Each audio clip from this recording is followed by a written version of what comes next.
It's time to talk all things New York Jets with one of the best in the gosh darn business, baby. One of my faves. We've been doing this a long time. It's time to do it once again. Roll the footage, baby.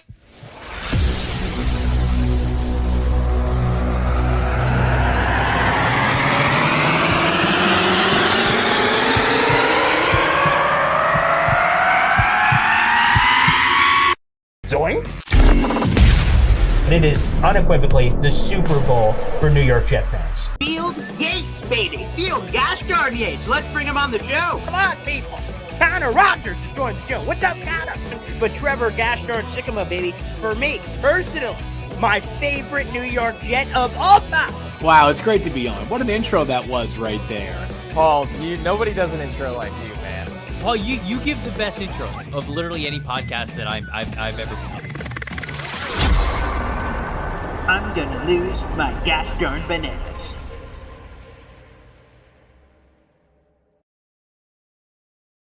Those words will be on my gravestone. Mark my words. Hopefully that's sometime in the future. Welcome to Boy Green Daily, everybody. My name is Paul Aston Jr., a.k.a. Boy Green. Without further ado, let's bring in the man of the hour, Ethan gosh darn Greenberg, Syracuse alum. He's traveling all over the place for Ethan Eats. I mean, he's a superstar. Let's bring him here on the program. What's up, Ethan? No one does it like you, Paul. That was incredible. Great stuff, as always, and it's a pleasure to be on. Man, the production value on Ethan Eats, I mean, on a week-to-week basis, we're getting a little bit more freeze frame, meme dropping, joke dropping. Like, Carol, because I saw one, I can't remember what week this will be. You'll know it immediately. But Caroline Hendershot's talking about some kind of freaky deaky putting on the pizza. I'm like, what in God's green earth? And Ethan's trying to call a timeout. And what the hell? What's going on over here? I mean, that was last week. Caroline talking about mashed potato pizza. I hope she can hear this right now. I would say it right to her face, and I'll send this to her later. Yeah. I mean, that is disgusting. Yeah, that is not for me. I'll try it because I'm a nice guy, and Caroline's great. I'll try it. I will never pay money to try it. I will try hers if she orders it, and I have obviously my questions because I don't want mashed potatoes on my pizza, Paul. I'm a New Yorker, born and bred. I want cheese, maybe a little pepperoni if you want to get crazy with a little onion, sausage, whatever. Buffalo chicken, not my favorite. I could do it. Okay. Mashed potatoes, off. Remain the hell out of my pizza. Yeah, that was, again, I'm like, where are we going here? What just happened? This is a plot twist that was not in the NFL script. So a little weird, but nonetheless, I'm glad you stood your ground. And immediately facial expressions, the questions, immediate questions, that was pretty good. That was pretty good, Ethan.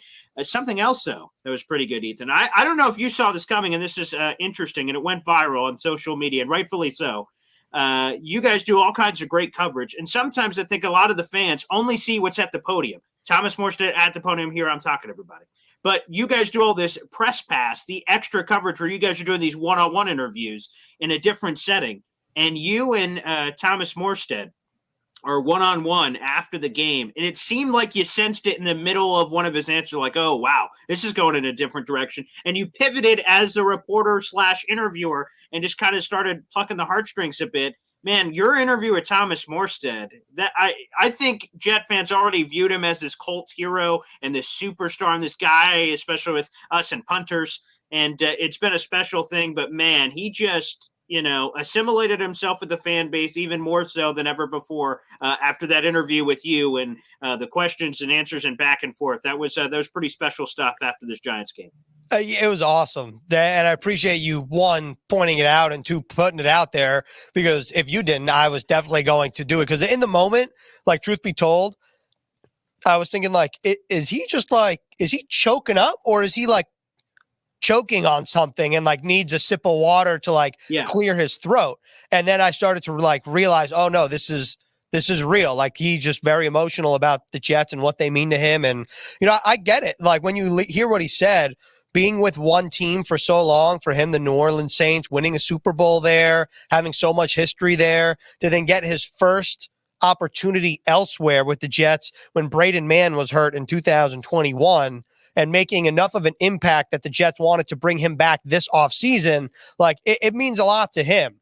And Thomas, I don't know him personally all too well, but every interaction that I've had with him has been a positive one. We did an interview with him in London in 2021 because his family's actually from England overseas. And so we did some stuff with him, and it was like, you know what, that was a really cool dude. And to be able to talk with him now on not a daily basis, but essentially, whenever you want to say something to him in the open locker room period, is awesome. And to see him have that type of success on the field, and to, punters are people too, the movement that Rich Eisen started way back when, like, that was an all-time punting game. And I thought the coolest part was when Thomas Morstead said, the defense kind of gave me the green light to be aggressive. And I feel like sometimes punters are like on their islands, kickers are on their islands. That is not the case with Thomas Morstead and Greg Zuerlein, for that matter, and the New York Jets. They are very much a part of the team and have the full confidence of the Jets locker room.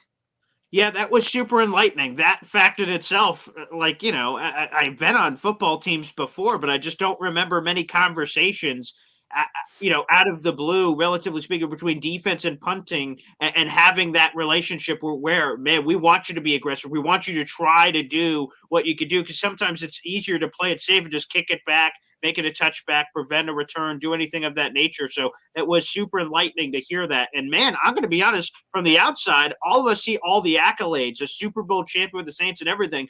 I wasn't aware of the struggles, and I think this is a good life lesson maybe for all of us, of struggles we don't know someone's going through. When he was talking with you, he was talking about, I was an old man, and he still views himself as that, but he was this old man that no one wanted, and the Jets gave him this chance. I was like, wow, I would have thought, people couldn't stop throwing flowers at him and offers to come play here or there or anywhere. So, wow, for the Jets to have that kind of impact, I've only seen it a handful of times. Teddy Bridgewater is another one that comes up. He had that viral moment with the Dolphins, thanking the Jets out of that game last year, but I can't think of many more emotional ties like that for players only been here for such a short amount of time.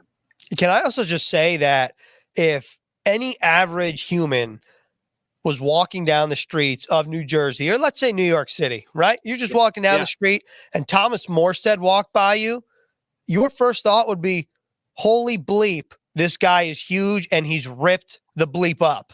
Like, he is a big dude. He is not a small, slender punter. We were just watching here the video of I don't remember the title of it, but it was documenting all these punters. Pat McAfee's on it. John Ryan of the Seahawks is like real beefed up.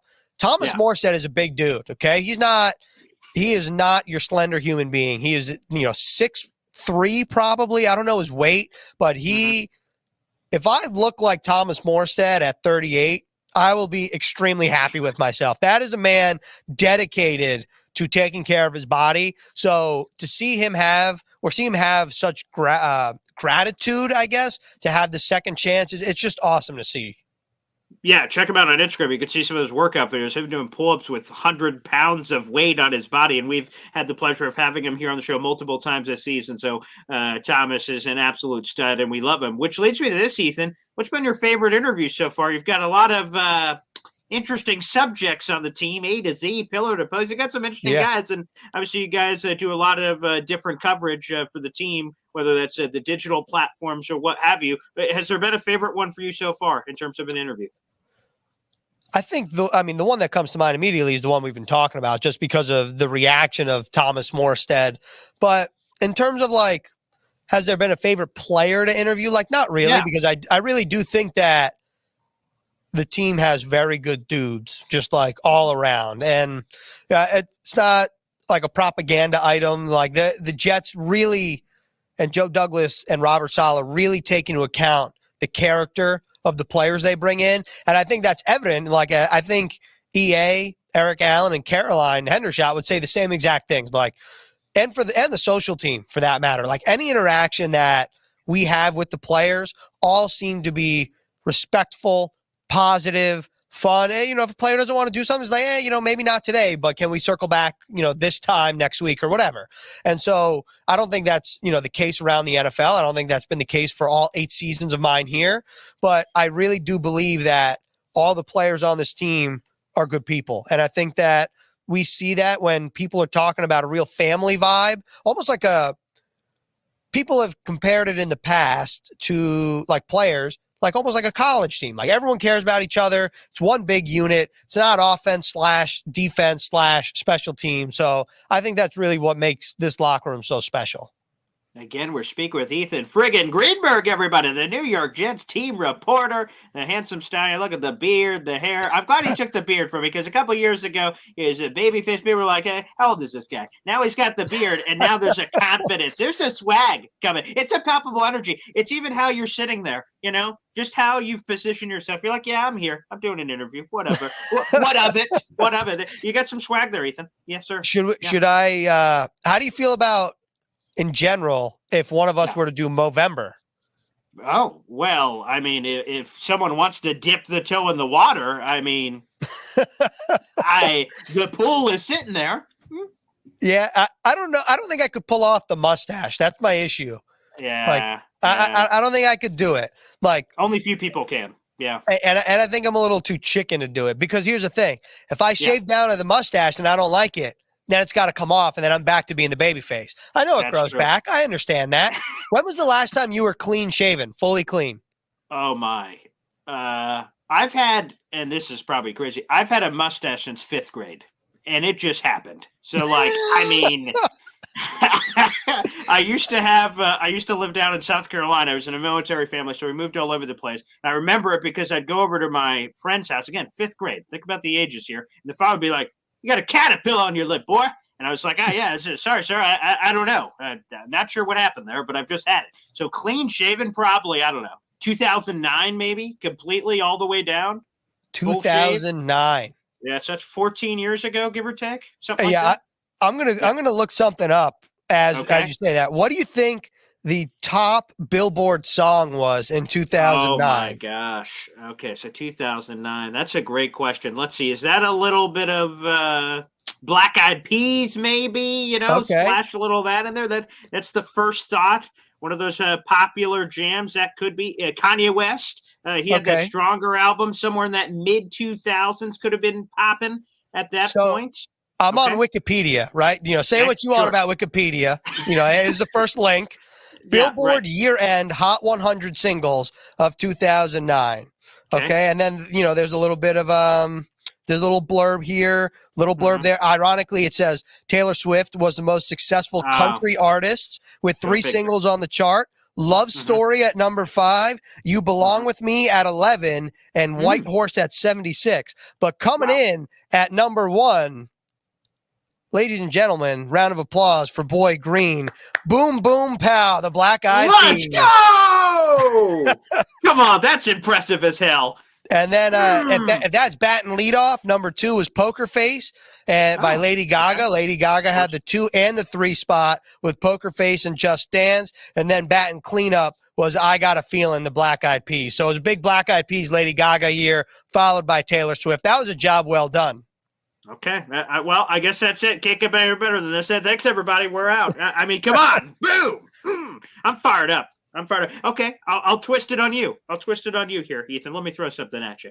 So if people watch Jets Game Day with Robert Saleh, a wonderful Chef's Kiss, Jets production, you and Caroline Hendershot do What's Brewing? A little Dunkin' Donuts here. Free shout out. You're welcome, people. Send me the royalty check later. You guys do that bit. You guys are sharing statistical nuggets. I'm just like, wow, these are fascinating. I want you to try to help me solve this. I don't know if you have a stat ready. You probably do because you're so well prepared. What's the secret sauce to the Jets turnovers this year?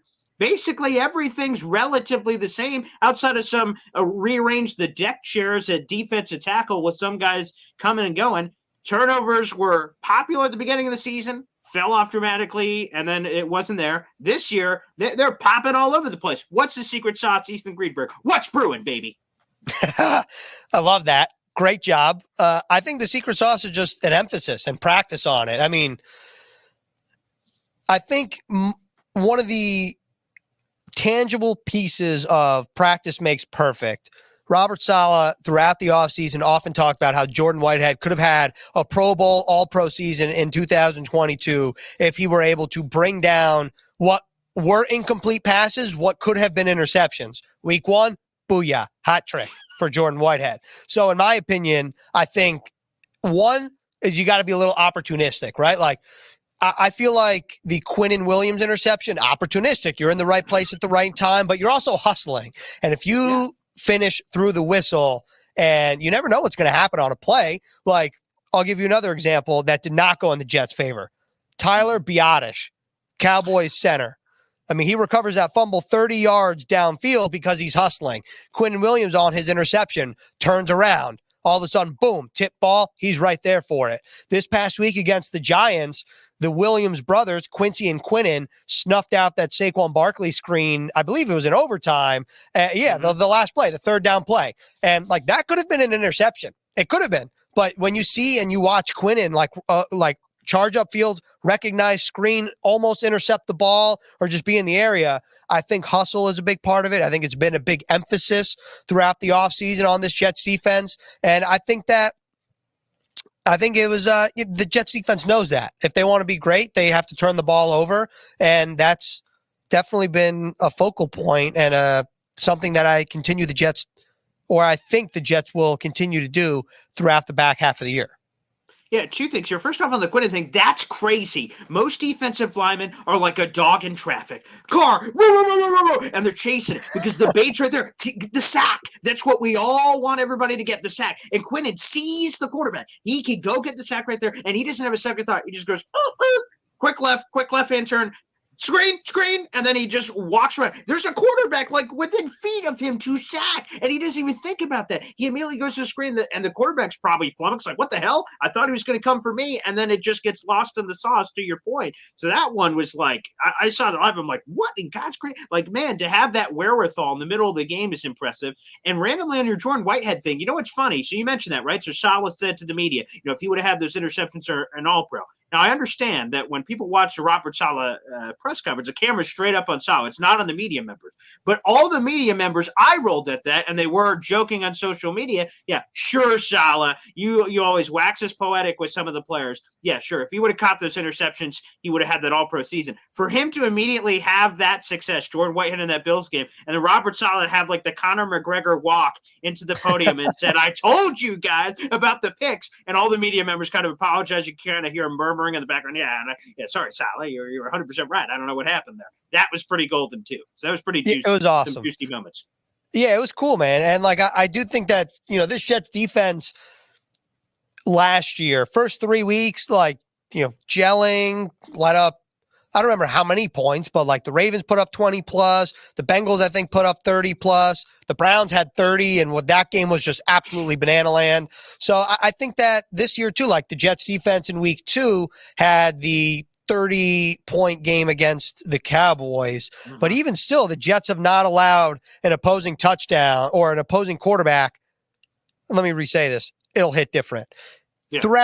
Throughout the 7 games this season, the Jets defense has not allowed opposing quarterbacks more than 14 points. That is crazy considering the Jets have played Patrick Mahomes, Jalen Hurts, Josh Allen, Dak Prescott. Both of his touchdowns came in the first half before Brandon Aubrey continued his field goal run in the second half. So, and then of course there's Mac Jones and Russell Wilson as well. Now the Jets play Justin Herbert and the Chargers offense, which has fantastic stats in terms of yards per game, points per game, etc. They're 3-4. So something there, something's not adding up there. I was just talking with Cynthia Freeland. We do the game preview podcast every week. And we were talking like, if you were to poll 10 people, what do you think about the LA Chargers? 5 of them would say they have great weapons. They're great. They need to figure it out. 5 of them would say they're underachieving and that's just who they are. So it's a weird mix of what the LA Chargers are. The only reason why I'm bringing it up is because it will be another test for this Jets defense on Monday Night Football. The Jets defense has obviously done a great job at home on primetime games against Josh Allen and Patrick Mahomes, but this is another one. And if you want to be the best defense in the league, you want to be a top unit, you have to do it consistently. The Jets defense has done it consistently. It's just going to be another test against Herbert and that Chargers offense that features Keenan Allen and Austin Eckler. Yeah, pretty good. By the way, are you enjoying the new schedule there, Ethan? Thursday night football, Friday afternoon football, Sunday night football, Sunday afternoon football, Monday night football. I mean, they got you moving all over the place. The Jet fans are used to, all right, program viewing. All right, 1 o'clock. All right, fam, let's get together, huddle around the tube. That's what we're watching. Not this season. Next couple of weeks is a great microcosm all over the that. place, dude. It's a good question because it's twofold. On one hand, yes, you like being in prime time. Means your team's doing better. More people are paying attention. Monday Night Football, I get to sit back. I get to watch Dolphins Chiefs in Germany. I get to see Bills Bengals Sunday Night Football. I get to hear the voice of a Syracuse alum, Scott Hansen, if I so choose, power me through 6 hours of commercial-free football, or 7 hours. I'm not quite sure because I don't watch Red Zone all too often. But on one hand, that's great. On the other hand, there's traffic.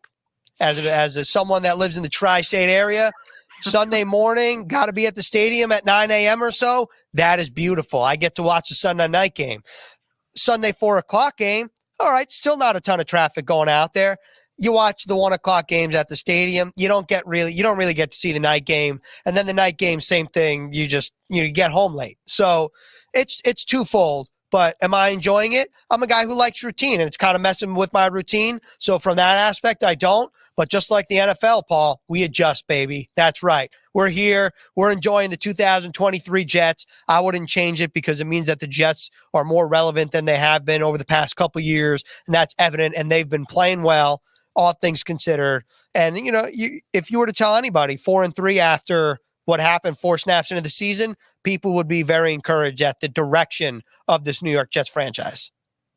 Speaking of that, Ethan, you go by a lot of titles there on One Jets Drive. You go by a lot of different, team reporter, this or that. I think one that is not on there, but I think it should be, is NFL Insider, because I need you to give me a scoop here.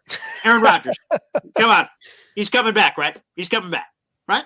Can you confirm that, please, for our viewers and listeners? Aaron Rodgers coming back?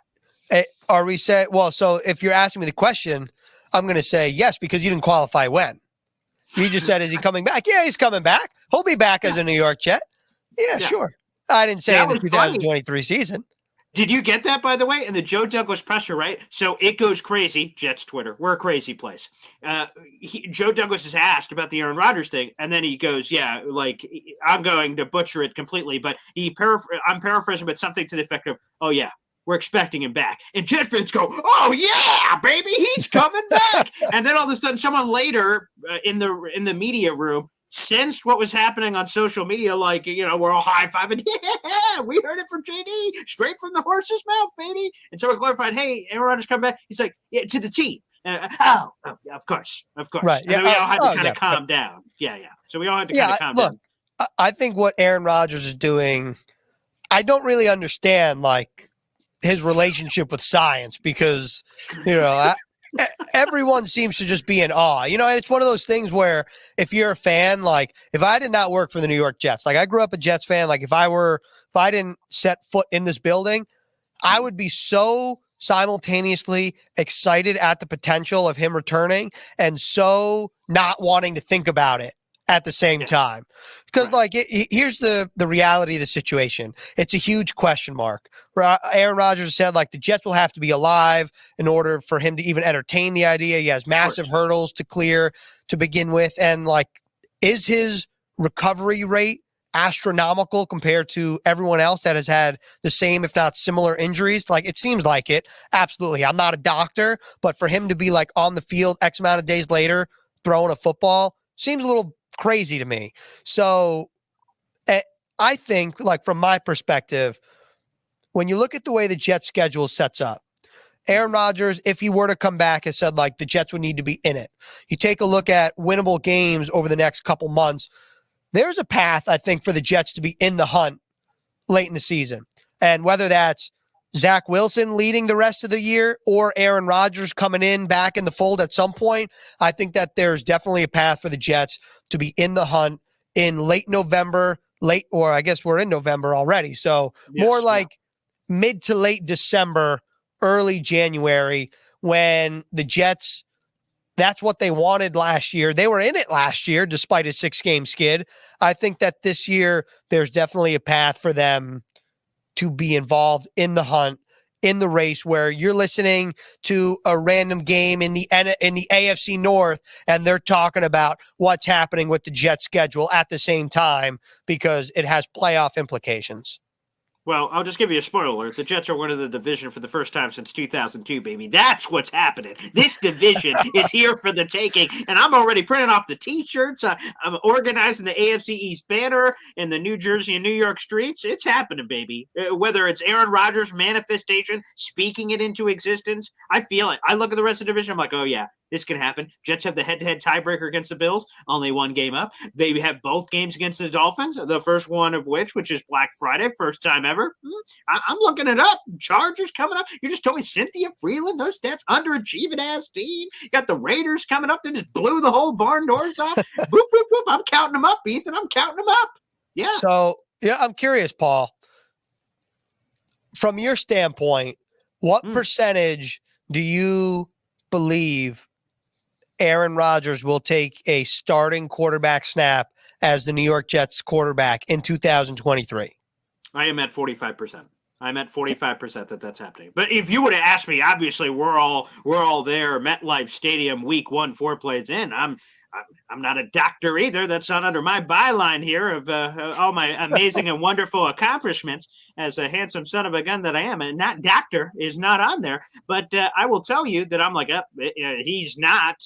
And maybe ever, because we think of age and all those things. But as each week, as you guys are showing on the Jets pregame show, because I'm eyes glued anyway, but eyes glued extra. Ooh, is that Aaron Rodgers tossing around the pigskin? Weight transfer? Doing a little salsa, moving and grooving? Yes, sir. The percentage points are going boop, boop, boop, boop, boop, boop. I'm like, okay, it's happening. Yes, I'm in. So, yeah, I see it. And then Connor Hughes recently was over somewhere in the last week or two. He said not only is he coming back this year in his estimation, but regular season. I'm like, okay, I'm in. So I've bought all the stock possible of an A-Rod return to the regular season. You bet your sweet cheeks. Yes, sir. Mm-hmm.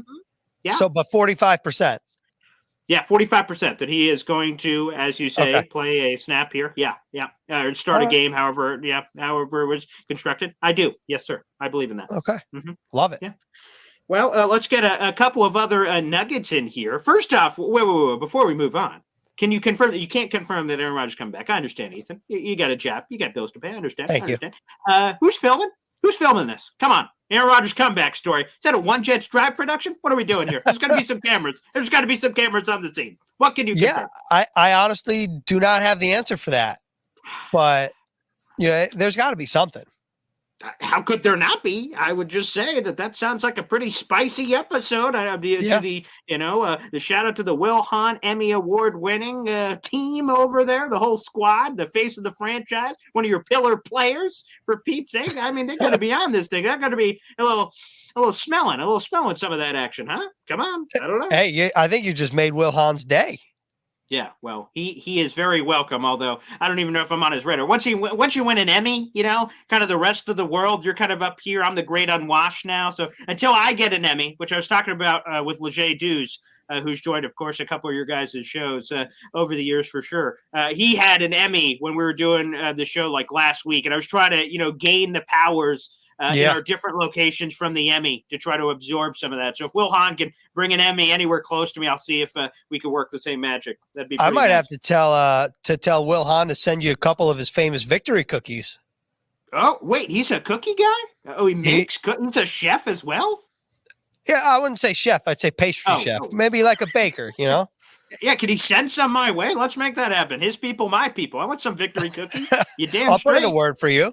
Okay, please do. Please do. I'd appreciate that, Mr. Ethan Greenberg. All right, one or two more before we get you out of here. Here's this. Breece Hall. Okay.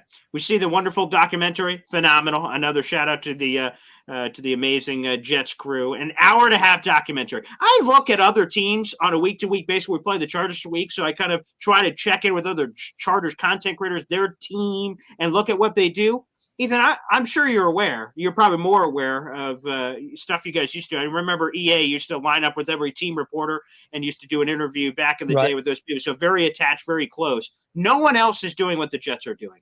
No one else. No one else on an hour and a half documentary for the fans to have this kind of access, this kind of behind the scenes stuff. No other NFL team is doing this. So I hope that is a major source of pride in that building, because when I was just, again, for the Breece Hall thing of the question I'm about to ask you about whether or not it's surprising. And then because we got this kind of footage, this kind of access of his unbelievable recovery, it's just a unique in the NFL world.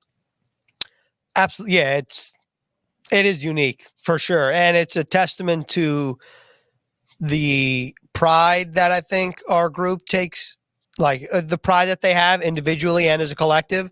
And, you know, I think over the years, you've started to see the evolution of, you know, One Jets Drive, then you incorporate Flight, you incorporate the Breece Hall documentary. Like, the ideas are never short, but there's also, I think, a selective process. Like, what has to be put into this episode? What's different? What keeps the fans engaged? What could be a cool story that we haven't told before? Like, and the Breece Hall one was definitely a story that was, one, extremely well documented, two, kept the fans engaged and interested because of how good and how powerful of a player he is. And three, it wasn't a story that I feel like, and I think the guys in the back would agree with me, I don't feel like it was a story they've been able to tell that style of story before, having the access of the recovery. So it's a hats off to those guys. It was a fantastic job through and through, wire to wire. So many hours were put into that show. And obviously, I think the end product speaks for itself, but I don't think even the end product tells the full story of what went into that documentary. So, yeah, tell me about Breece Hall. We go into week one. I'm going to be honest, leading into week one, I'm like, I wonder if he's even going to play. Maybe he gets a couple of snaps. 26-yarder pop, 83-yarder pop. In his first two rushing attempts, he was already in the top 5 in the league in rushing. Breece Hall. Did you see any of that? Again, you being closer to the sun, and obviously the documentary had not dropped at that point, obviously. Right. Did you think that was going to happen with everything that you'd seen with Breece Hall and then everything we've seen since? It wasn't a fluke. Obviously, we've had all kinds of pops, a great Giants play in the passing game. He's had other pops, the Broncos game, which is poetic, of course, and all those other ones. Like, come on, man. Like, look, no, I don't think there was any way to forecast it just based on history. Like, I would say Adrian Peterson was the anomaly of running backs in terms of recovery from that type of knee injury. And you never want to just assume that someone will be the anomaly. But Breece Hall, ipso facto, is the anomaly. Like, to rip off an 83-yard run after not really having a training camp, no preseason, just, here you go, here's the rock. Like, I think a lot of people thought this is going to be Dalvin Cook's team in terms of the running back room, first, chunk of the season. I sure did, yeah.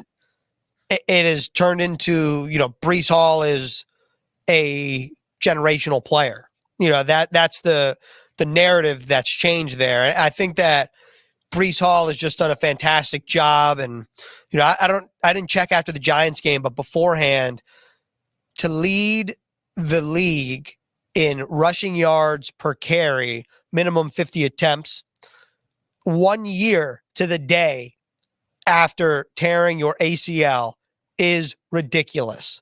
Like, that is crazy. And we're not just talking about he had like a couple carries averaging over 6 yards. Like, this is a guy who had over 50 attempts. He had 6.51 yards per carry.